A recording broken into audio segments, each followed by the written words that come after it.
Welcome to Novara Live. I'm Michael Walker. We have a good show for you tonight. Lots of breaking news. You knew there were two factions in your party. Tonight we're going to be speaking to a potential third, or an organizer of a potential third faction. The third faction wants to save the project, which I suppose would be good if they can do it. We will discuss. I'm joined by Bastani. I know you've been glued to WhatsApp and Twitter over the past 48 hours or so, talking about the Your Party fallout breakdown. We're going to be discussing it more today. I really haven't, Michael. I've been trying to guarantee my mental well-being by just trying to retain a glacial understanding of facts. Last night's show, stellar, by the way, it was very good. But I've tried to have a bit of self-care too, Michael. Take a bit of a time out from the social media maelstrom. We have bad news when it comes to mental health and self-care because TikTok has fired their entire UK online safety team. I was at a demo of organisers and employees yesterday. We're going to show you some clips from that. I should be joined later by Labour MP Clive to talk about why so many people attended the Unite the Kingdom rally organised by the far right. And Trump has called for the UK to deploy the military to prevent migrants from crossing the channel. Now, if you'd like to support our work, you can sign up at novaramedia.com/support. Your money will definitely go to the organisation Novara Media. We're all agreed. It won't go to some sort of Novara 2.0 organisation. But no, I'm being unfair. I'm going to be serious for the rest of this show. Also, do make sure to let us know your comments in the YouTube chat, or you can tweet us on the hashtag Novara Live. Thursday, yesterday, was not an edifying day for the British left. In quick succession, Zarah Sultana launched a membership scheme for the organisation provisionally known as Your Party. Jeremy Corbyn, the supposed co-leader of the Your Party movement, then put out a statement saying this was done without his permission and that people should cancel their memberships and cancel their direct debits, which they just sort of signed up for.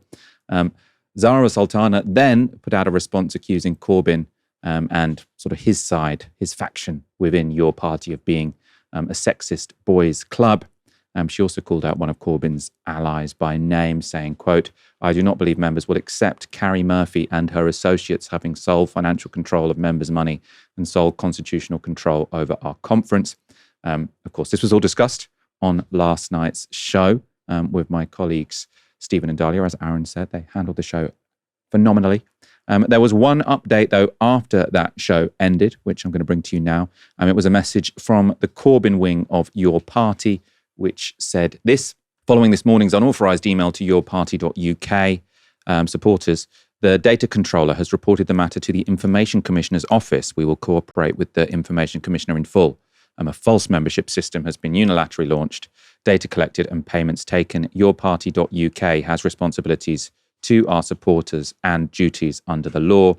The statement also hit back against Sultana's mention of Carrie Murphy. So this is from Your Party, but the Corbyn wing. As to allegations made against a named individual, Carrie Murphy is a trusted and dedicated volunteer. She has never had access to or control of any funds which are held exclusively for the party. Neither have the other 5 independent alliance MPs, neither have they had access to or control over any funds at any stage. So yeah, we rushed through the first part of the fallout because that was discussed yesterday. Aaron, what's your take on the Your Party train wreck? Well, it can sound fatuous saying that one has a take. This is about more than takes. This is about the future of the left in this country. It's about the future of British politics, given an emergent force on the right, which is making the legacy party of the Conservatives, the most successful political party in the Western world for the last 200 years, redundant. So I think given that context, this is particularly galling. And I think there's enough blame to go around with lots of people here, Michael. On the one hand, let's look at this big picture, take a step back. Why is one half of the party upset with the other half? Or why are some people upset with other people? It's because they've opened up membership to people. They wanted to open up membership to people in what is meant to be a membership organization. They've got 20,000 people to sign up with direct debits, and those people are desperate to give their money and to resource a political party on the left as quickly as possible. Now, fundamentally, somebody needs to explain to me why one can't do that already, why that hasn't happened already.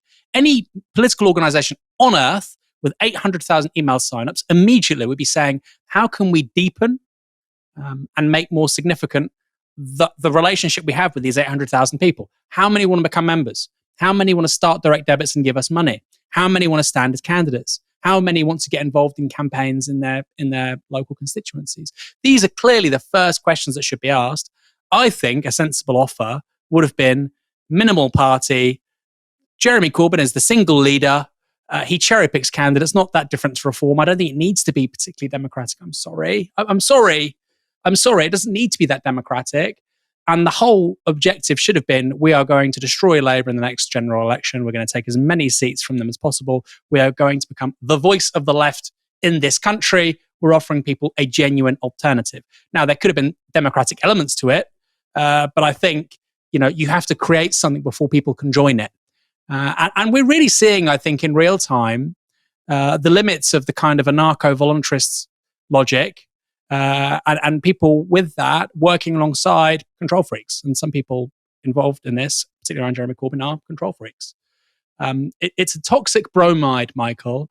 I'm sympathetic to Zarah, as we'll talk about in a moment. I'm sympathetic to her. But I think that the minute you start taking money off people and they're not quite sure what they're giving you money for, and there's even the perception of them being misled, the minute you do that, you lose trust. And leadership only exists with trust. People are willing to walk through walls for political leaders like Nigel Farage or Corbyn after 2017 or Boris Johnson or whoever. People are willing to walk through walls for leaders because they trust them. The minute you lose that trust, leadership is impossible and it's very hard to get back. So I can understand why Zarah did what she did. Frankly, I think it's ridiculous the organisation is taking as long as it is to even have a name to get going. But I think she shot herself in the foot a little bit with this. I suppose, just to take a step back, in case any of you were foolish enough not to watch the show yesterday or haven't been on Twitter over the past 24 hours or so, there are two factions involved, it seems. So one involves Corbyn and some of his allies from when he was leader of the opposition, and the independent MPs other than Zarah Sultana.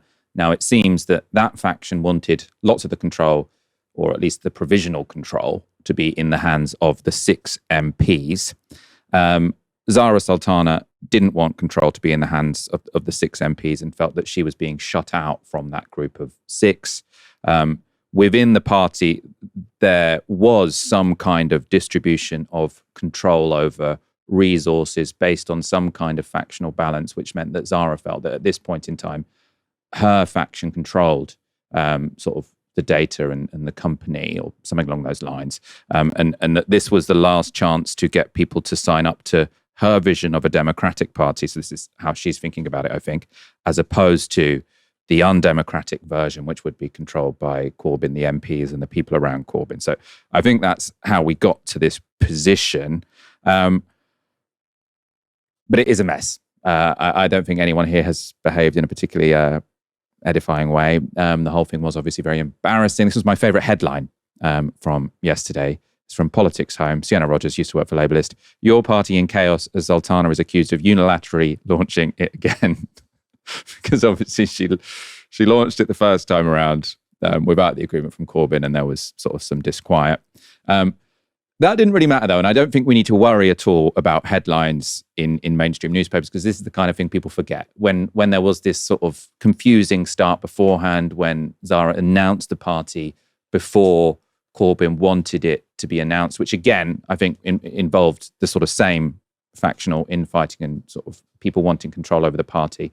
I think she launched it then to try and preempt what she thought was a sort of behind-the-scenes takeover by Corbyn and his allies. That didn't matter because people thought, okay, it got, it's a rocky start, but we're still willing to get behind this, and that's why 800,000 people went and signed up, even though there was this start that looked embarrassing, and lots of people in the legacy media said, haha, this is ridiculous. But 800,000 people signed up. So I don't think the headlines matter. What I do think matters is a potential betrayal of potential party members. This is a tweet yesterday from someone called Truvus, but there were lots of this. You took £55 from me under false pretenses. And I think that's important because the email from Zarah Sultana's faction of the party, or Zarah Sultana, invited people to pay money to this party, and they didn't know that there was this huge factional split. Kieran Hurley, just this, I don't know who he is. I just saw this tweet and thought it sort of summed up what I think is the most reasonable response to all this. I'd have been all in behind her. Zarah Sultana led your party, by the way, and I've no difficulty believing she was being frozen out in appalling ways. But you can't just unilaterally take control of the databases and start taking payments from people who are totally ignorant of what you're doing. Come on.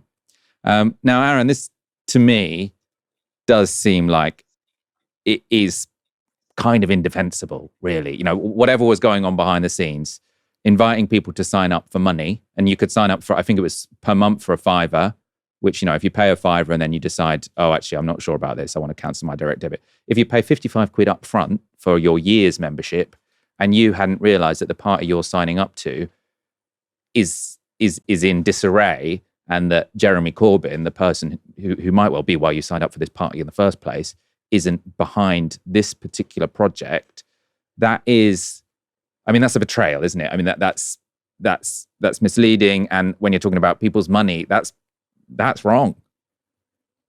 Yeah. And look, these aren't small numbers. 20,000 people went in for it. Obviously, £55 was the top end.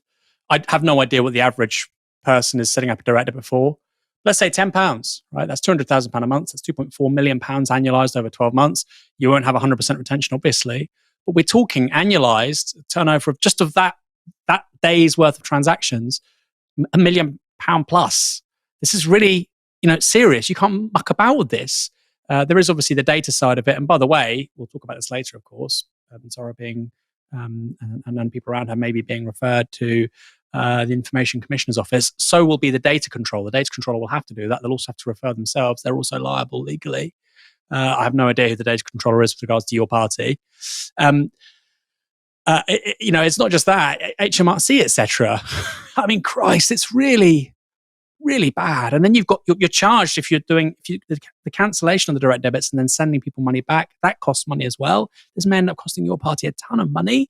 I mean, this is just it's so unwise. And like I said, and Kieran Hurley said on X, I'm very sympathetic to Zarah saying that she's been frozen out. Go back to a point I made a few moments ago about the failures of kind of anarcho-voluntarism. People are saying this is Labour factionalism, Aaron. What are you talking about? The point is this: one poses as the other. So you have a faction around Jeremy Corbyn. They come out of hardcore, out of the trade union movement. Yes, fixing meetings, blah blah. That's what they do. Fixing selections. That's what they do. Sometimes it's when it's on your side and it's working well, it looks really good, right? Most of the time, it's dysfunctional. Unless you're very good at it, don't bother because it's self-defeating. But the way that those kinds of tactics and strategies get legitimacy is by claiming to be profoundly democratic. And Zarah's misgiving here was there was going to be, I'm not a member of your party, there was going to be a conference, this founding conference, and the person organising that conference is somebody who Zarah is charging with quite factional manoeuvres. So it looks from the outside like a very democratic mass public debate, but Zarah's claim is that actually this is precisely how a factional operator can foreclose political possibilities and undermine democracy, because they're creating the parameters by which that exercise happens. So when I say sort of anarcho-voluntarism, and people think, well, you're talking about people who've been in trade unions and Labour Party operators, what on earth? They're two different things. No, one poses as the other to get legitimacy. It's your party, guys. It's your party. But I set up all the meetings. All the data is held by this person. I'm going to fix this committee. I'm going to fix this meeting. This person's frozen out, but it's your party. It's not your party. And very little of this has been done with any kind of clarity to the broader public. Now, when you're starting a political party, that's normal.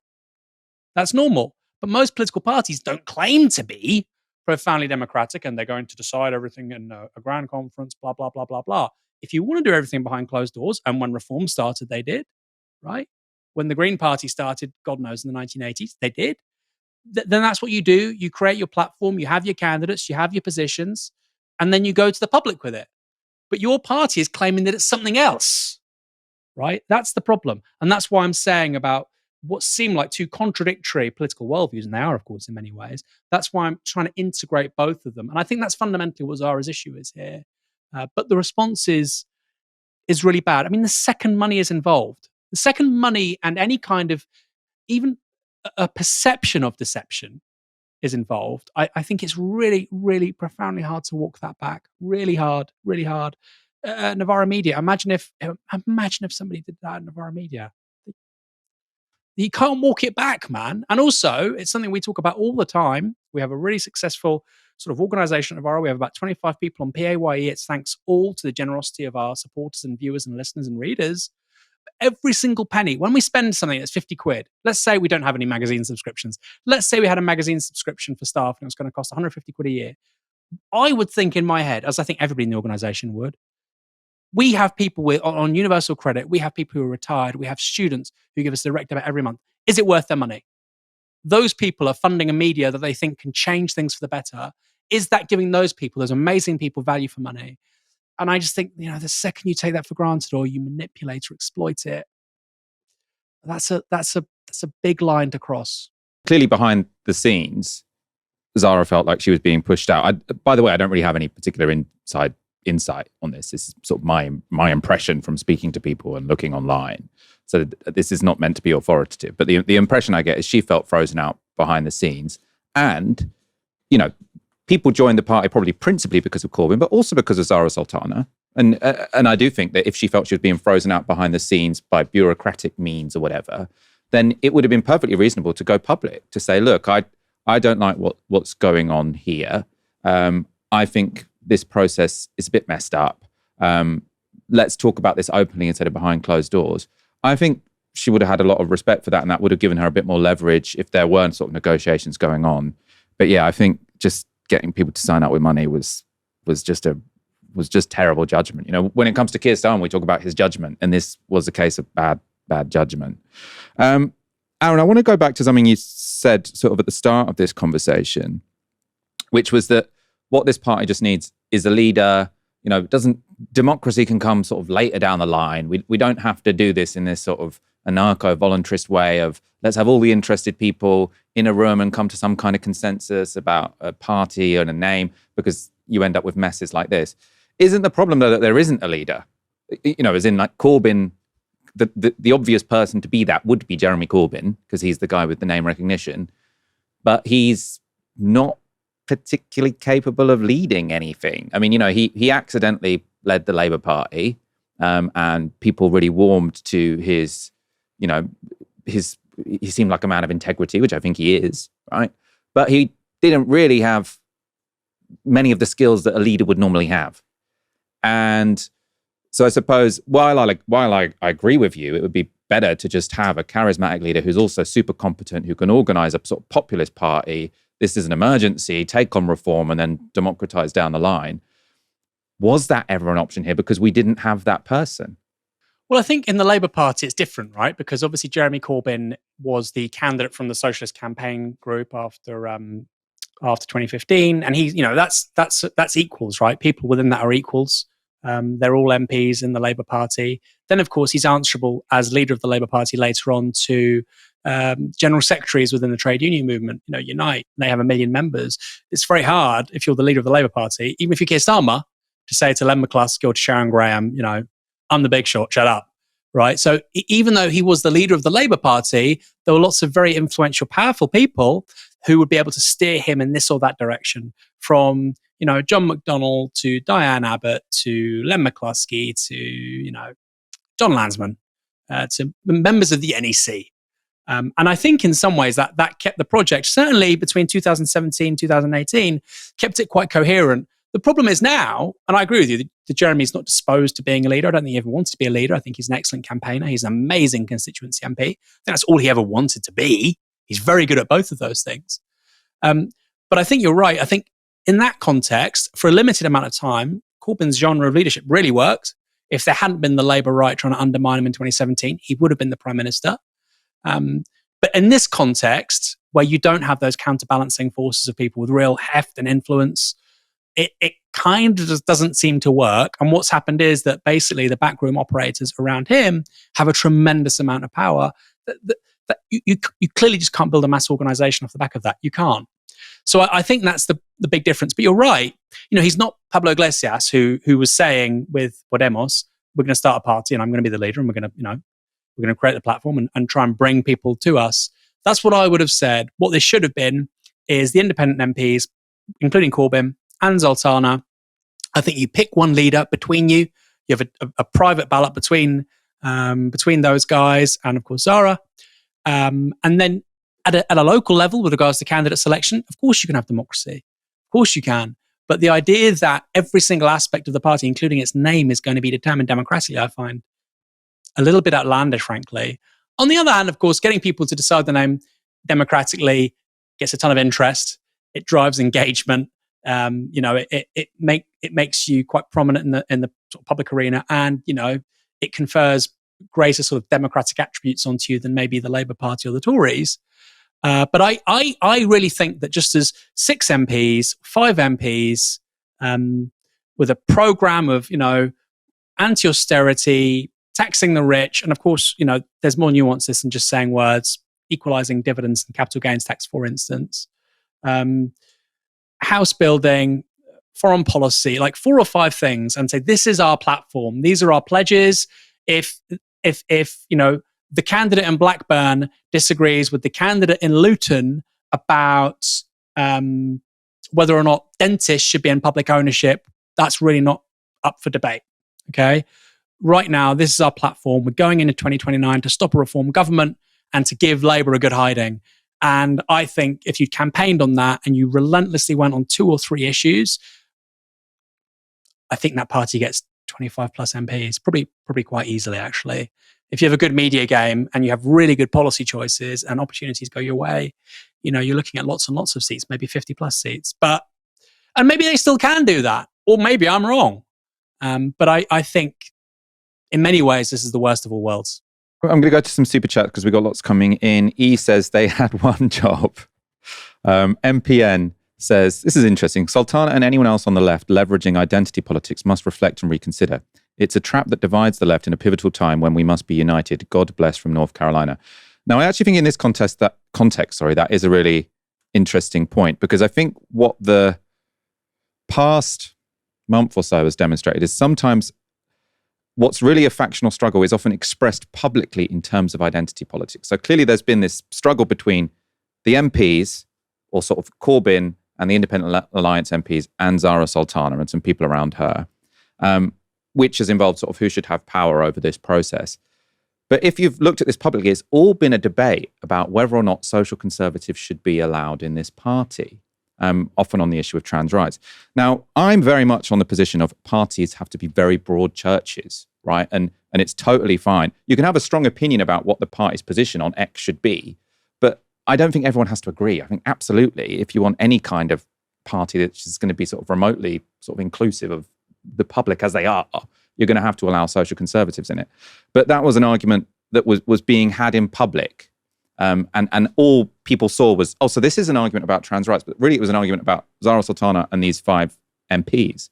And while I was on the side of social conservatives should be allowed in this party, that would have been my side. I also don't actually think that all the power should be with these 6 MPs, because, if they are socially conservative, it's fine for social conservatives to be in the party. I don't think they should sort of lead the party, probably, which would have been the case in this situation, potentially. But yeah, I think identity politics can be a cover for something else, right? It doesn't mean that people don't genuinely believe in the issues, but people don't want to sort of air issues of power, factions, individuals. That's seen as a bit messy. So people try and just leverage identity issues to have a kind of strange surface distraction conversation and attack each other by proxy. I think it's unhelpful. Ishtak says, you've got to be realistic. There is no lefty party without Jezza. I think there's a lot to that. And Luke Benton says, keep up the good fight, guys. Thank you very much. Lots of people in the chat saying, why are you obsessing about your party? The Greens, they're a party. They're already there. They've got an interesting leader. And Zach Polanski does seem to be jumping at the chance to hoover up people disenchanted by the Corbyn-Sultana mess. I've just been told that the Green Party now have 75,000 new members. Since I was elected as leader a couple of weeks ago, we've had thousands and thousands of new members. And we know why. This is a country that is on the edge. The cost of living crisis is intolerable. And far too often we have the old politicians serving big business and not serving you. This is a moment of fear, but it can be a moment of hope. We are a party that are here and ready to go. If you want a party that will lower your bills, that will bring water into public hands and will campaign to stop the genocide, then it's time to join the Green Party. This is the moment, and there's no time to waste. So Zach did misspeak ever so slightly at the beginning of that video, because they don't have 75,000 new members. They have 75,000 total members. They do have a lot of new members within that, though. As I say, I've seen lots of people on social media saying they're considering the Greens. Not everyone, though, is giving up on your party just yet. A group of around 24 grassroots organisers has launched a surprise bid to lead the new left-wing party and to organise a transition away from the 6 MPs. So they've launched an open letter saying the MPs have got us this far. It's time for the people to take the reins. The open letter proposes the appointment of an independent handover team not aligned with either of the current factions at the top of your party, and which would be selected from the bodies of grassroots organisations, including current and former trade union general secretaries, people from the Palestine movement, social movement, lawyers, tenant union organisers, and climate movement representatives. So this group of people from the activist movement would then organise the founding conference of the new party before disbanding. If you're confused, don't worry, because I got one of the organisers behind this new proposal, Joshua Virasamy, joining me now. He's a tenant union activist and author who joins me. I don't know, has anyone been looking at Twitter and the news over the past 48 hours and said, what we need is a third faction? What we are is an unaligned whole. We're a group of supporters from around the country. You know, yesterday when this went down, when this whole saga went down, lots of people were contacting me from lots of different groups around the country. There's some people who are connected to a network of 50 groups, and everyone was like, what's going on? Like, is this it? Is this the implosion? Is this the end of the party? And, you know, it was a really sad time. I remember I was sitting in the park for an hour just in silence thinking like, you know, a lot of us have invested our hopes and dreams into this for so many reasons that Aaron laid out at the beginning, right? Like, we're living in a situation of permanent and humiliating crisis. There is a genocide, there is a climate crisis, and the far right are on the march. And we put our hopes into this party, and it seemed to be crashing before our eyes. And so lots of us got together, dozens of us, you know, there's 24 that are like connected to the thing, but there's dozens of people that are connected to it. And we were like, we need to stage an intervention, because right now it seems like there's two intractable forces, you know, lobbying, fighting for control of the party, when actually it's not just about them. It's about the people that build the party. It's about the people that are building the party right now across the country. And we have a stake in this. We have a say. We don't just want to watch it collapse before our eyes. So that's the kind of energy that we came with. Not a faction trying to lead the party or, you know, organize a coup. We are members and supporters of this party. We are people who, you know, work hard. I was up until 1 a.m. most days of this week trying to work to get this party going. So yeah, we're people who just want to see it survive, because the stakes are higher than they've ever been. And I suppose people might be thinking, you know, they joined the party for Jeremy Corbyn and or Zarah Sultana. Who the hell are you? And I suppose for context here, you haven't just come from nowhere. You were on the executive, I think, of your party. I mean, it's obviously your party process has all been a bit, you know, secretive so far, but you have been involved in your party up to now. And I suppose you'd say you're on neither of the factions. I am not. I'm truly non-aligned. Yeah, a black box is like an understatement, right? It's been very difficult to get information. It's funny to hear Aaron kind of reel off a description of characterization of the different people from within. You know, when you're actually internal, it's quite interesting. It looks a bit different. But yeah, I mean, it's just kind of some kind of circumstantial thing. I got brought in several months ago. They were like, you know, you're a social movement person. You're very active. Would you like to come and get involved and sit on a committee and, you know, talk about big and important things? And I sat there and I was like, you know, I actually want to kind of do some operation stuff. I got involved in the operations, and then I just kind of carried along and kept getting invited to do stuff within the party. And so that's how I ended up on this kind of executive team, which, you know, it's all of the teams within the party are kind of fraught and controversial and get sucked into either kind of the factional stuff at some point in time. But I am truly, I came from the social movement space and I belong to the social movement space. And that's kind of where I've, you know, not returned to. I mean, I work in it as well. That's where my energies are right now. I think actually we as people, as activists, as individuals, as community people from the community campaigners, we need to kind of rally behind the single demand, which is that actually, with all the love and respect to the people who have stewarded this process, and there is only love and respect because it's a very difficult thing to do, actually, to steward a new party into existence when the conditions are really not, you know, there's a lot of difficult conditions that brought about that group of people. With all the love and respect, you know, you've run out of road. And we want to create an opportunity for them to be able to hand over and have a process where others can try and build this build this party. And just to be clear, it's not about building the party, really. It's about one thing, right? Like a roadmap to conference was published a week or so ago. And that roadmap got loads of us excited. Like regional mass assemblies, mass door knocking exercises, a full democratic conference. We just want that. We just want that thing that's going to birth this party. And so the process we're proposing on the website, you can go, it's ourparty.org.uk. That process is a process to deliver that conference. That's all it is, right? It's a democratic process to deliver that. And yeah, I just want to be clear, like we're not, some of the characterizations of the individuals associated with the party that Aaron have made, I respect that those his opinions. We want to create distance for that. We're not trying to tarnish anybody's reputations here. We actually, there is a crisis of leadership within the left, and there's lots of structural reasons we can point to for that. But we do have some talent, some incredible talent with the people who've been stewarding this party. It's just that they've run out of road, and we don't need to lose this thing to an intractable conflict between political figures. As you say, you're someone who's been involved in the party so far, so you're clearly in contact with everyone sort of involved. And it seems that there are some people within the party who have control over some parts of the database, some parts of the money, there's clearly some ownership issues going on behind whatever this body is. And I suppose your strategy is to say you're a group of people with some kind of legitimacy because you're from various social movements and trade unions.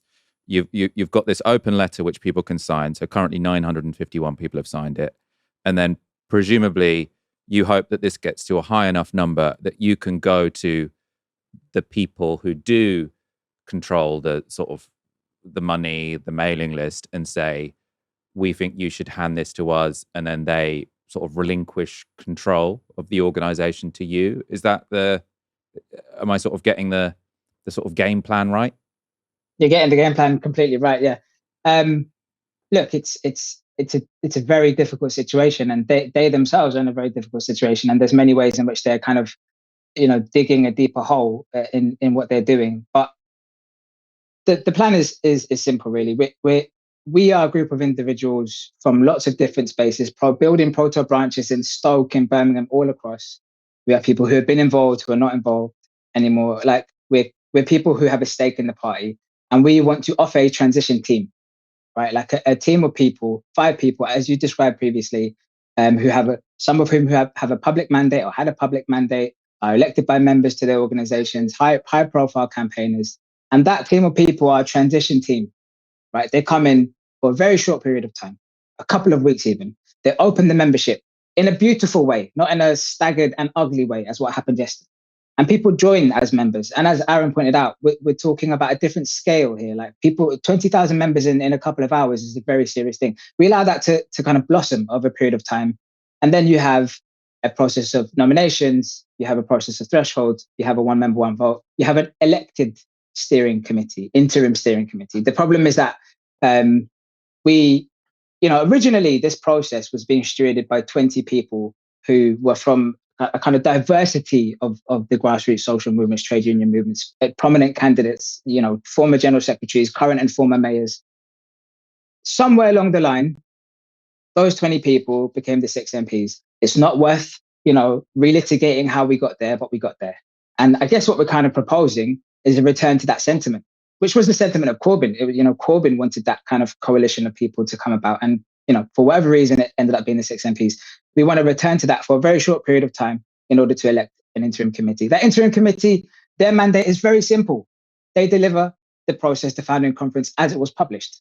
It's a very simple thing we're trying to do here. We're trying to not lose it to a faction war, and we're trying to save it through a method which is actually favourable to both parties. They were both in that committee, and they both wanted to have something like that. So we're just saying, can we have something like that? We can help you get that. And yeah, we're open to talking to them. It's not like we're like, here's an imposition, you must do what we say completely. We'd love to talk to both sides. We're very amenable to a conversation. Like, these are some names that we think, some really great people, current general secretaries, as I said, some prolific campaigners from the Palestinian Solidarity Movement and elsewhere. But if they think that, actually they want to have another couple of people on it, we can talk. We're not like, this isn't a corporate hostile takeover. We're all from the same part. We're all from a broader movement here and a broader ecology. And we're trying to do one thing, which is like get a mass left party that can fight the far right and that can actually fix our country. There might be some people watching thinking, I like your idea, but this sounds hella complicated. There is a left-wing party that's already there. It's got a leader who seems open to new left-wing people joining it, who's a decent communicator. I suppose your party, has it not just become a slightly unattractive proposition compared to the alternative, which is already built and already there? Should, if someone's watching this and thinking, screw this, I'm joining the Greens, what would your message be to them? People should join the Greens. The Greens are doing brilliantly. I think Zach Polanski is an amazing communicator, and all the people who have joined are phenomenal. And the question is not about either or, right? The question is about having different types of parties doing different kinds of things and having a coalition on the left. Everybody knows a red-green alliance is the most sensible thing to be fighting for. The Greens have 75,000 members. Your party has 750,000 supporters who produce 20,000 members in a matter of hours. When we sent out a sign up for people to facilitate the regional meetings, we got 10,000 sign-ups within a couple of hours. The scale of this thing is completely different. This is a mass left party we're talking about. Potentially one of the biggest left parties in Western Europe if we play our cards right. We're talking about a political force that can change the political landscape in this country, right? It's a different character of political party, but no one's hostile here. No one's like, you should join this one. I'm not joining that one. That's not the conversation of the debate we're trying to have. We're trying to rescue this party from faltering before it's even got to the starting line. Joshua Virasamy, thank you so much for joining us, especially at late notice. That open letter, if you want to read the whole thing, ourparty.org.uk. It's been a pretty disastrous week for the left in Britain. Not only did splits in the as yet unborn New Left Party explode out into the open, but this all followed the far right's biggest display of unity in decades. Just to remind you again of the size of the Unite the Kingdom demo. This was the crowd that snaked from Waterloo to Blackfriars. So that's around half a mile. Official estimates put the protest at 110,000 people. I think it's plausible there were actually many more. That was a really, really big demonstration. Now, responses to the protest have varied. Initially, Labour's line was that this was just free speech in action and that they had no real problem with the flag-waving demonstrators or the outright racist organisers, but that people should just remain peaceful. So their problem was the scuffles on the edges. Keir Starmer then went on to say the Union Jack shouldn't be used as a symbol of division. So that was his sort of political statement. Someone with a more thought-out response, though, was Labour's Clive Lewis. So he put out a tweet thread which got a lot of traction, where he said this: "Believe it or not, I had an old school friend on today's marches in London. He sent me some photos from the crowd. We went to middle school together and grew up on the same Eastern District Council estate in Northampton. I asked him why he was there. He gave me two answers. The government doesn't listen to us. I want to feel proud of my country again." He wore a Union Jack, not a St. George's Cross, as he said that had been hijacked by racists.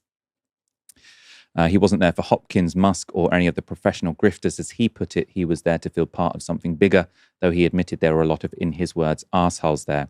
He's an electrician, he's smart, he's not racist, but he's not PC either. He's not a fan of Keir Starmer, but he also believes Farage would be a disaster. Oh yes, he's a bundle of contradictions, but aren't we all?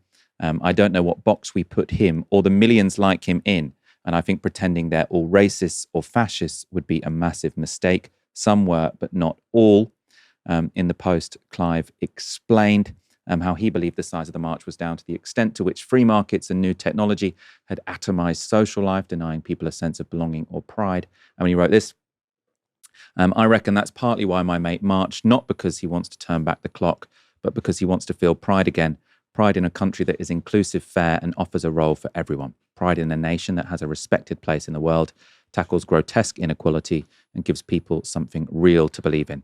If Labour and progressives don't offer that story of renewal, if we don't rebuild our national institutions, restore collective pride, and re-embed markets within society, the far right will do it for us in their own image, and by then, it will be too late.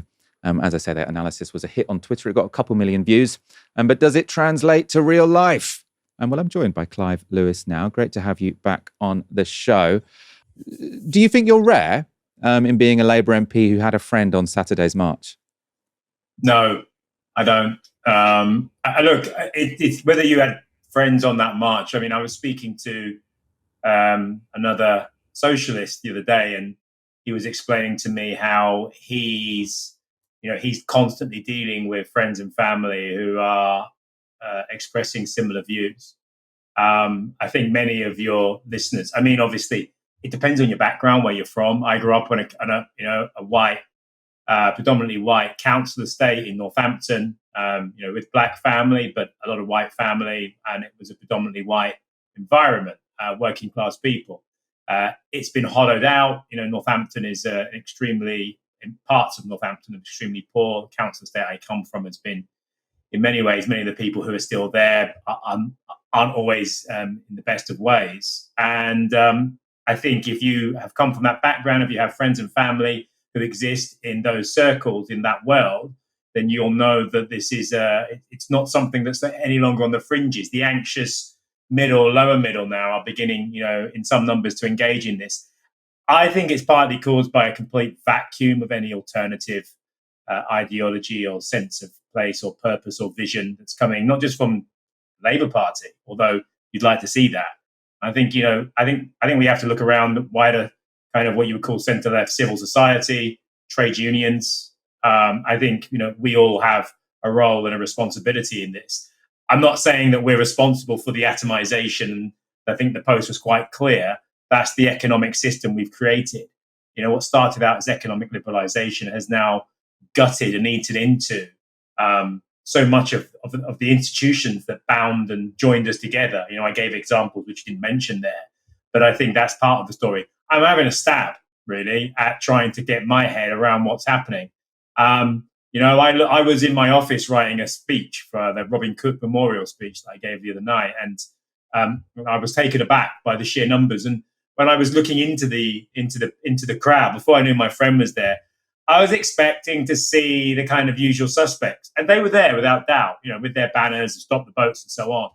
But I was looking at the people. I recognised, my constituents. I recognised my neighbours, my friends, people that. They're people that I was like, that doesn't look like. I know there's no look for a racist, or no look for, but they were everyday people, and they were there for different reasons. And my friend just kind of really brought that home to me. And I can't get into the minds of every single person, but what I do know is during Brexit, many on the left, not all, but many, made the mistake of saying, well, everyone that votes for Brexit is a racist. That was wrong. We know that was wrong. I know that was wrong. We know that lots of racists supported Brexit, if not all of them, but not all Brexiteers were racist. That's really clear. I wouldn't want to make the same mistake about this. And I think when we look at history, we know that in the 1930s, fascist movements had a core of true believers, but there were millions of other people that went along with them, seeking a sense of purpose, of leadership, of vision, and they were pulled along with it. Those people are up for grabs, I think, at the moment. There's a group of people who are falling in. There's a void, and they're being pulled elsewhere. We have to put them back our way, otherwise we've lost. And so it was really about how do we begin to get our heads around that. Just in terms of, I suppose, being clear and categorising what kind of march it was. On Monday's show, when we were talking about it, we were showing some of the speeches given from stage. And you had, I can't remember quite, it was a guy from New Zealand sort of saying all religious expression other than Christianity should be banned in the country. You had this, I think she was a Dutch far-right activist, sort of calling for remigration, which essentially means the deportation of people, even if they're British citizens, if they're from an ethnicity that the speaker doesn't like, essentially. So is there a danger in normalising attendance at a march where things like that are being said from the stage, I suppose is what I'm saying. And I suppose a factual question, was your friend aware that those things were being said from the stage? So I think one of the things that we can do is that we can make assumptions about people. Some of us kind of live and breathe politics and have an understanding. One of the things I've been doing with my friend is we've been talking to each other quite a lot and trying to understand where we're coming from. I don't always agree with him, and he doesn't always agree with me, but there is a lot of common ground. And I kind of think that because the way he came back to me is I hadn't spoken to him for quite a while. And he said to me, he came back and he said, we got back in touch. And he said, on my timeline, you're absolutely loathed. You are absolutely loathed on my timeline. And I've heard people saying things about you, which I know are not true because I know you and I have known you and I know who you are, which then made me think, well, maybe everything that I'm reading isn't true either. Now, obviously, that might sound obvious, but it made him question what he was reading on the algorithms that he was being kind of sent down. And he reached out to me, and we started to have a conversation, and we have had a conversation, and it's been I've learned things about why he feels the way he does. And he's not representative of everyone on that march, obviously, but a lot of people. And he works on building sites. He tells me what the conversations are, the discussions, what they go. Well, no, he's kind of set me right on certain things. And I've explained certain things to him about how I think there's a lot of distraction going on, how I think there's a lot of disinformation, a lot of lies, how, lots of different conversations. The bottom line is, he said to me, I didn't know half the speakers on there. I have no interest in half those speakers. I wouldn't recognize them. I'm not interested in listening to Kate Hopkins. He never stayed for the speakers. He went on the march with his mate, waved his flag, marched, met people, talked to people, and then went home. And I saw lots of people do that. So I guess the point is, are we just going to give up trying to engage with people, trying to win people back over, trying to explain to them? Are we just going to stand there and scream at them they're all racist and fascists? Well, we might as well just push them over into that direction. I think there's a fight for millions of people in this country who are decent human beings, who have been the victims of 40 years of a neoliberal experiment that has absolutely destroyed vast swathes of our sense of self and place in society. And we need to change that. And at the moment, there doesn't seem to be any of the mainstream political parties, let's say my party, in particular the government, that has any kind of alternative vision other than carrying on as normal, investing. If BlackRock and Palantir and Trump are the answer to our problems, well, I think we have bigger problems, and I don't think they're the answers, because it's wrong. That's part of the problem. So I was just trying to get my head around, outside the Westminster bubble, outside of the narrow parameters and that I operate in, and try to see from a different perspective. And I think that's going to mean meeting with people, listening to people, and understanding that some people are not politically sophisticated. They have their own views of the world, and they know what they want, and they're up for grabs. At the moment, they're heading in the wrong direction. What can we do to bring them back? And I think the first part of that is not to scream and shout at them; it's to listen to them. Now, clearly, there are people in that march that I haven't got any time for. They're open racist, fascists, and an assault of them. There will be people in that march that I wouldn't want to even bother with.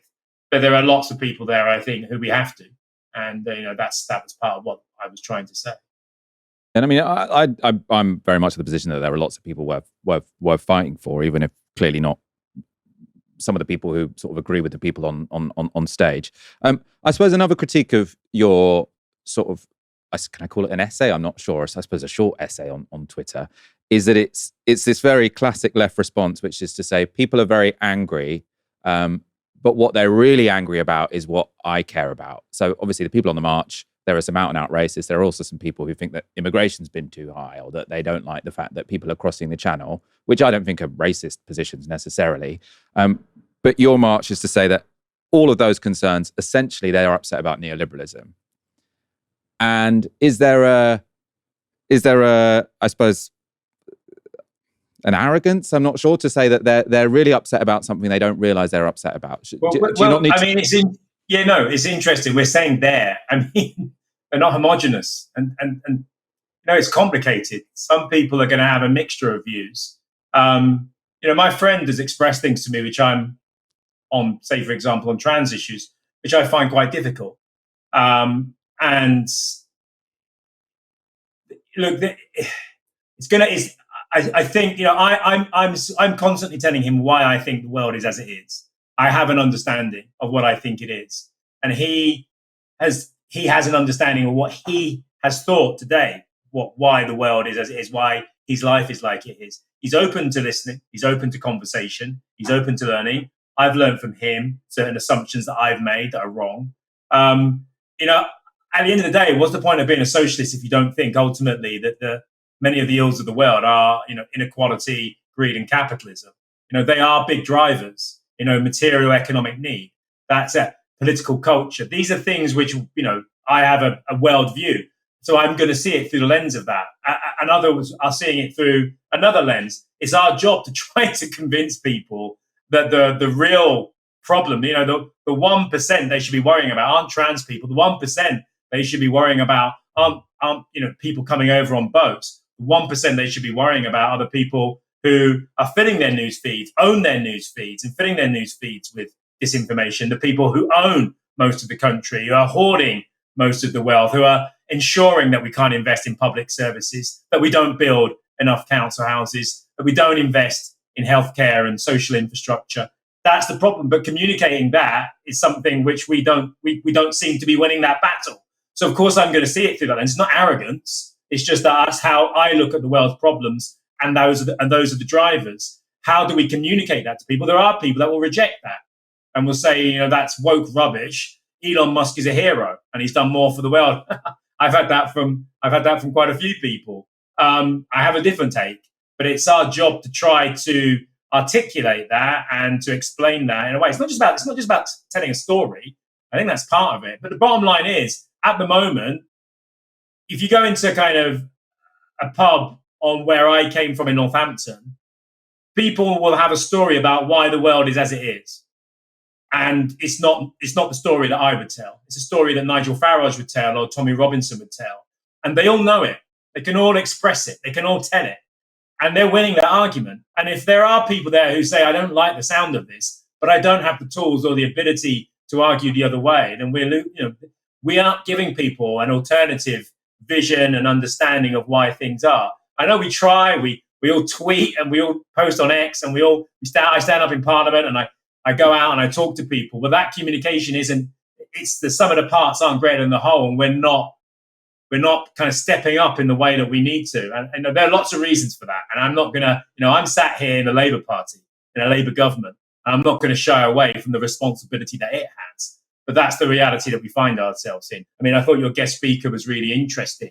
The fact that people understand the need for a way to organize collectively along socialist principles and to start winning hearts and minds back. And that's the impression I got from your guest. There's a desperate need for that. People want to do that. If I can't do it in the Labour Party, if I can't do it in the Green Party, I want to do it in our party. But I want to do something. And I think that's what, there's that frustration out there that we're not doing it effectively enough. So all power to, your earlier speaker. If someone can clip that and say, you want to join, Clive Lewis says, I want to join our party, and then you'll get kicked out of the Labour Party. As factions and new organisations, a theme of this show, you have helped start one of your own. It's called Mainstream. It's it's been reported as a vehicle to help Andy Burnham become leader of the Labour Party. You might disagree that that's what it's really about. The website says it's the home for Labour's radical realists, united by values, driven by change. What's a radical realist? Is this a bit vague? Make your pitch for Mainstream, I suppose. It's not my favourite term. Let's put it that way. But it's what's there. It is what it says in the tin. People, look. One of the things about I would consider myself as part on the left of the soft left, and that part of the Labour Party has imploded, collapsed. It's lost its form, its shape, compared to where it was under the Tribune Group and others. There are lots of reasons for that. And I would say that for me, serious politics are about sitting in the fulcrum between idealism and pragmatism. At the moment, the party has basically seesawed all the way over to what it calls pragmatism and lost all of its idealism. And yet you can go completely the other way and go completely idealistic and never win an election, never win democratic power, never able to change things. So where you try, what I think all politicians, whichever political party they're in, there's a balancing act, that fulcrum, to try and find the balance between holding on to your values and the world that you want to build and the reality of where the electorate is and what you've got to deal in the kind of the countervailing forces that are pushing against you. And that's really difficult. That's grown up sensible politics. That's what I think radical realism is. It's about accepting that the world is complicated and that the world I have in my head that I would like to create, the utopia, possibly isn't going to happen immediately. I've got to try and navigate and negotiate with reality and find a place where, and it's a hard thing. It's a hard place to inhabit, but it's a serious place. It's where serious politics happens. And that's what I think radical realists are. At the moment, the Labour Party is run by people who I think have seesaw completely one way, and that's problematic. Trump's state visit to the UK this week was fairly uneventful, which will be a relief to Keir Starmer. But if you were looking for a comment from Trump to be shocked by, this was perhaps the best candidate. The last 3 months, we had zero. From millions of people a year ago, we had zero people enter our country illegally. And we do have people coming in legally through a legal process and testing and lots of other things. I think it's very important, and we speak about it. And I think your situation is very similar. You have people coming in, and I told the Prime Minister I would stop it. And it doesn't matter if you call out the military, it doesn't matter what means you use, but it's going to destroys countries from within. So that was Trump's call for the UK to deploy the military to prevent migrants from crossing the Channel. It's not clear exactly how they would do that unless he's proposing sinking boats. I suppose I wouldn't put that past him. I can't, however craven we might think Keir Starmer is, I can't imagine him ordering the military to shoot sort of dinghies in the middle of the Channel and let people drown. But Piers Morgan on Question Time thought it wasn't too bad an idea. But would I like to see Trump policies, in other words, zero tolerance, involving National Guard, involving military, involving... So get the army on the streets. Well, that's what you'd like to see. I wouldn't hesitate. Nothing else has worked. Why shouldn't we? Why are we so afraid of using the military? It's clearly worked in America. And what have they done? They've reduced it stone dead. Now, I think the issue there is you've got to explain what the military are going to be doing, right? Especially if you say, I wouldn't hesitate. Because, he is right. So Trump has essentially stopped migrants crossing the southern border. And what Piers Morgan said before that little clip we showed you is he was saying that Trump stopping migration across the southern border has actually been pretty popular and no one's really pushing back against it, which is basically true. The thing that people are pushing back against is him rounding up people without documentation who are currently in the United States. The military there, as far as I understand, have played a role of sort of monitoring what's going on, putting up fences, and then also, with their sort of monitoring technology, drones and the like, they tell border enforcement to intercept people. Now, how you do that in the Channel, I don't really know. But you can't build a wall in the Channel. The whole issue with the Channel is that we know the migrants are crossing it, but you can't send...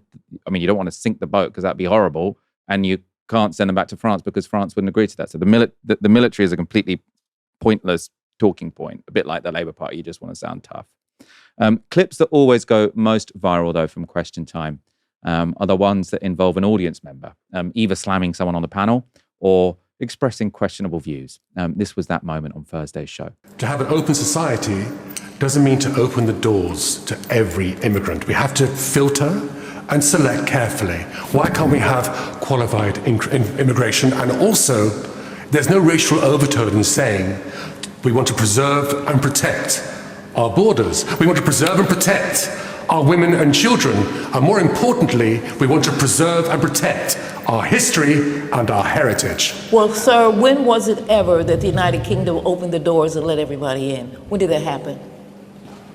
I still know. No, when did that happen? With the safety of women in inner cities. You didn't answer my question. When did that happen? You're implying that there was a time that everybody came here. I couldn't come here. Everybody came here. You came here as an immigrant from America. But your statement, and please, I apologize if I misunderstood. What you're implying is that there was a time when the United Kingdom was this sort of open place where everybody could come. More selective. Oh, really? When was that? More selective. When was that? Before the Blair government. Oh, really? Yes. When was it? I'm asking you a specific question because if I'm looking at history, I'm looking at the rivers of blood speech and all of that rubbish. I'm looking at all that. Oh, right. So it was always open. That's not true. Now, I think that went viral partly because he looks quite strange and he's got a very strange jacket and cravat on. Clearly, there were lots of racial undertones to what he was saying about protecting women and children. It was ultimately an incredibly confusing exchange, though, because I'm not really sure exactly what Bonnie Greer was getting at, because he is kind of right that net migration was very low until Tony Blair came into government. Then they started giving out more work visas and it went up. And then Poland and other Eastern European countries joined the EU, and then Tony Blair gave them sort of immediate access to working in Britain, and many other countries didn't. So he is correct. Immigration went up from 1997 onwards. I think that was a good thing, but I suppose it confused me anyway. Anyway, I partly wanted to show this clip because Aaron had a response to it on Twitter that I found interesting.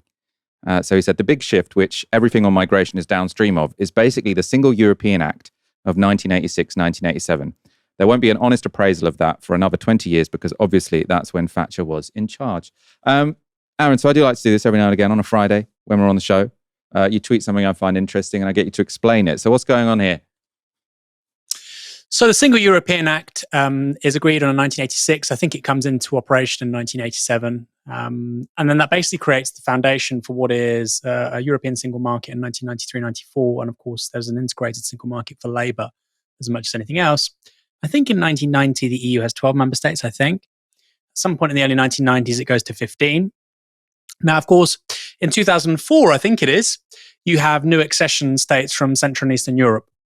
And the combination of those two things, the expansion of the European Union, including much poorer countries from Central and Eastern Europe, plus the creation of a single European labour market, means you are always going to get far more migrants coming into Britain, far more, than you do in the 1980s. Far more. We're going to see a massive increase, and that's exactly what happens from the likes of Poland, Czech Republic, Slovakia, wherever. A lot of these countries. And the reality is that the civil service dramatically underestimated the amount of people that would come from these countries by a huge factor. I think David Blunkett in one interview said, the civil service said like 10,000 people a year, and my eyes just glazed over. They got it really, really badly wrong. So, like I say, SEA, the Single European Act, which also does a few other things as well. It brings social policy under a European Union competence. It erases some of the opt-outs for larger states like the UK.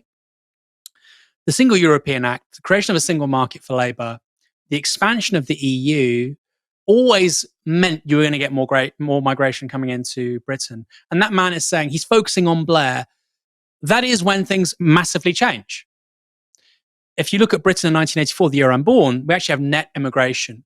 So there's significant immigration to this country in the 50s, bit of the 60s, and then it falls after Powell makes that speech, incidentally. It's primarily migration from Commonwealth countries. That then falls. Then under Blair, we see a substantial increase in migration, and we start to get net immigration again. And of course, we now have very large net immigration. And that starts with countries, like I say, which are the new members of the European Union. Now, another interesting thing here, Michael, and again, we're all downstream from events decades ago, is that Margaret Thatcher realizes very quickly with the reunification of Germany, the end of communism in Central and Eastern Europe, she understands very quickly, and this is really remarkable, she was a smart lady, although she got lots of things very badly wrong, like her economic policy, that actually you would start to see a lot more migration if there was political instability in the Middle East, West Asia, and North Africa. The creation of a single market from Britain all the way to Southeastern Europe, that would mean that if somebody was a refugee in Southeastern Europe, then they'd be able to come to Northwestern Europe. She saw all of this. And there's a reason why Thatcher becomes a Eurosceptic, basically in her last year or two, around Maastricht, which comes in 92, I think. She leaves in 1990. So she's leaving before all that. She becomes a Eurosceptic in her final year or two. She understands what the Single European Act is doing. And then, of course, once she's no longer the Tory leader, she becomes an arch Eurosceptic. The reason being is she grasps what all of this meant. Now, European integration, the creation effectively of a European superstate, it's there in the Treaty of Rome, okay? Right at the start, 56, 57, you've got the 6 member states, ever deeper union, which is political and economic. So you could say, if you're a skeptic, well, actually, this was always the point of the European Union or the European Economic Community, the EEC, becomes the European Union actually as a result of the Single European Act. You could say that, but the reality is that the Single European Act puts the meat on the bones with regards to becoming an economic and political union with a single market for labour and capital and goods and services, of course. So that's why I say what I'm saying. The man is right. Things fundamentally change in the Blair years, but that's downstream from decisions made earlier with regards to the EU, the single market, expansion after the end of the Cold War. did get some pushback. So I'm not saying this to catch you out. It is in the show notes. But so someone called T848MO says, this is typical Aaron. It's all Thatcher's fault. Nonsense. As the chart from the Migration Observatory shows, non-EU migration was in the 90s and early noughties, the decisive shift. EU migration didn't swing until accession states in 2005, an event wholly unanticipated in 1986. And then he's got this graph from the Migration Observatory Centre, which, as you can see, shows net migration sort of dramatically increasing once Blair gets into office, increases a bit before that. But most of it is non-EU migration. And Tony Blair, I think, did sort of very proactively say, I'm going to increase work visas because I think it would be good for the economy. Jonathan Portes, who's been on the show, I think was instrumental in writing that report. I think it probably was good for the economy. And then it's only after 2005 that it's EU migration that drives that change. And then in the last 4 years, when it's become, such a politically explosive issue, it's because it's not because, but one of the things that has, foreshadowed that is 1 million people coming from outside the EU in 1 year. So has he owned you, Aaron? No, keep that up. The guy's a fucking moron. Keep that up. I'll tell you why. Let's get it back up. Get it back up. So you can see the green arrow is European migration, correct? Yeah. That's what I'm talking about. And he says it didn't kick into accession states after 2004-05. Yes, that's literally what I'm referring to. You can see that green arrow going up. Meanwhile, that purple arrow is very, very stable. So what substantially changes after the mid-noughties is a massive explosion in European migration. You see it's almost catching up there. Now, all of this pales into insignificance to these blue arrows you see here, which has been affectionately referred to as the Boris wave, which is after 2019, 2020, 2021. And I think I would probably agree with this person as to why that happens. You have these massive inflationary shocks of Britain leaving the EU, labour shortages and COVID. So the Treasury and the economics establishment in this country decides to have a ton of non-EU migration to keep wages down. That's my view. I suspect this person agrees with me. But the point I'm saying is, and that's literally what changes in the mid-2000s, is an increase in European migration from the Central and Eastern European countries, which also, by the way, is the exact same moment we start to see migration becoming a much bigger issue politically. There's a ton of analytical data around this stuff, and it beginning to feed into polling. So people have cared about refugees and asylum seekers. It used to be through trucks coming via the channel, 100%. But the idea of European migration, nobody was talking about European migration before 2004. They weren't saying we've got too many people coming from Germany and Italy. They weren't saying that. It changes fundamentally with the new accession states, and they come here en masse. And they do. And the reason why New Labour love them, of course, is because, again, they're disinflationary. You care, if you're Blair, you want 2% growth, 2% inflation.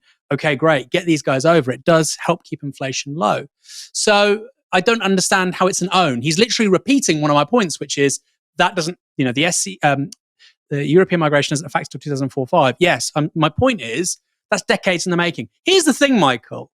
The right are very happy to say that the European Union is an empire. It is. It's an empire. The European Union thinks in decades. It thinks in decades. So the Single European Act, like I say, 86, 87, you get the single market, 92, 93, 94, and you get the new accession states in the mid-2000s. Over a 25-year period, fundamentally, 20-year period, yes, this logic plays out very incrementally. When you're an empire, that's kind of how things work. So this idea that, this thing that's happening now, it's like, just happened. No, the European Union was creating treaty obligations and new mechanisms and opt-outs and opt-ins for all of that a very, very long time ago.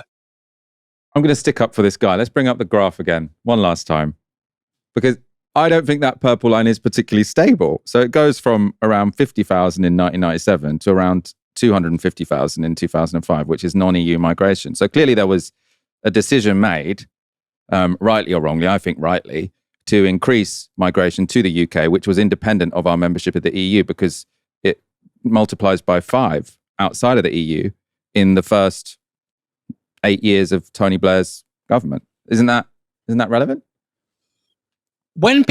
Michael, again, maybe I'm looking at this because I've just had a great conversation with Tom McTague about Brexit and what drives Brexit. When you speak to Brexit voters, take Boston, right, which is now where Richard Tice is the MP. People say, well, there's no immigration in Boston. Why did they vote leave? The most leave seats in the country, right? Very, very, very vote leave. There's no migration in Boston. It's very white British. In terms of the largest increase in non-British residents of any seat, I think, over the last 20 years or the 20 years prior to 2016, Boston was up there. And that was overwhelmingly immigration from Central and Eastern Europe. And that was the canard that began to pick away at the idea that European migration, membership of the EU, this is in the context of Brexit. Okay, so I'm talking about pre-2016 for starters. People want to talk about the quote-unquote Boris wave and migration from, India, South Asia, etc. Nigel Farage, Michael, was literally saying in 2016, vote to leave the European Union, we can have more migration from the Commonwealth. That's literally what he was saying. So the anger around, the antipathy around migration, which helped trigger Brexit, was related to the European Union. Michael, for God's sake, Farage was saying, we can't stay in the EU because Turkey will join. That's literally the argument. If we stay, we'll be in the single market, and then Turkey will send millions of people over too. So I'm really lost here. Like I'm just reciting the literal words and campaigning points of Nigel Farage. I mean, if that's not sufficient evidence to back up my point, I don't know what is.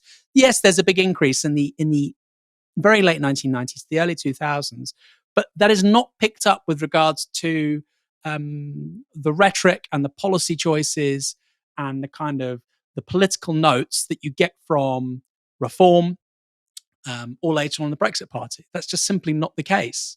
That's simply not the case. What catalyzes a lot of this stuff is enmity and antipathy towards immigration from Central and Eastern Europe. Now, this person obviously doesn't mind that. They don't want the brown and black people. That's fine.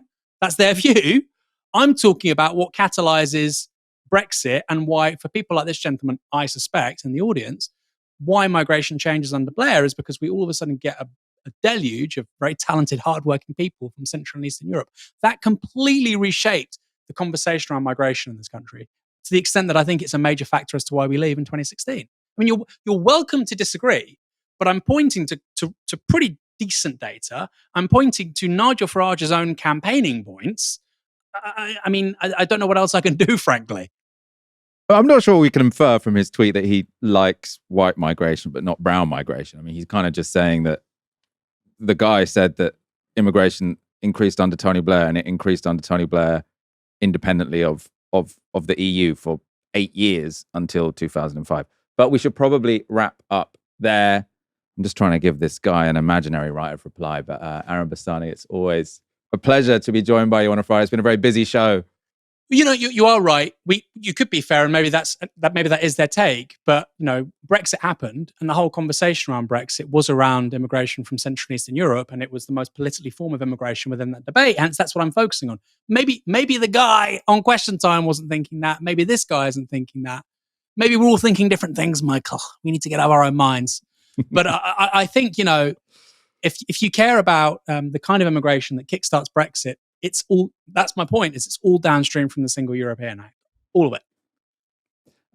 We mentioned at the beginning we were going to show you a demo involving TikTok. We've parked that for Monday just because there's so much going on tonight, and that will still be very relevant then. So do come back next week to hear about the terrible things TikTok have been doing in this country. Until then, have a fantastic weekend. We'll be back on Monday at 6 p.m. You've been watching Novara Media. Good night.